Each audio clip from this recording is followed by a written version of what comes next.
பார்த்துக் கொண்டிருப்பது 24 நியூஸ் தமிழ். மேலச்சின்னப்பட்டி கிராமத்தில் முத்துக்கருப்பண சுவாமி திருக்கோவில் 48வது நாள் மண்டல பூஜை. மதுரை மாவட்டம் அலங்காநல்லூர் அருகே உள்ள மேலச்சின்னப்பட்டி கிராமத்தில் அமைந்துள்ள ஸ்ரீ முத்துக்கருப்பண சுவாமி உள்ளிட்ட பரிவார தெய்வங்கள் 48வது நாள் மண்டல பூஜை நடைபெற்றது. வேள்வி பூஜையில் கணபதி ஹோமம், நவகிரக ஹோமம், லட்சுமி ஹோமம், பூர்ணாகூதி, மங்கள இசை முழங்க கோபூஜை, கணபதி பூஜை, மங்கள இசை முழங்க தீபாராதனை நடைபெற்றது.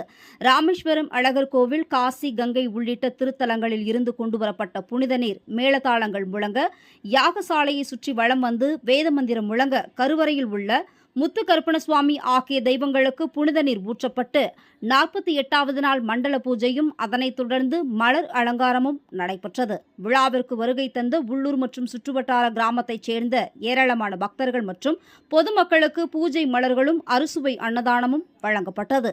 விழா ஏற்பாடுகளை திருப்பணிக்குழு மற்றும் ஸ்ரீ முத்துக்கருப்பண சுவாமி கோவில் பங்காளிகள் செய்திருந்தனர்.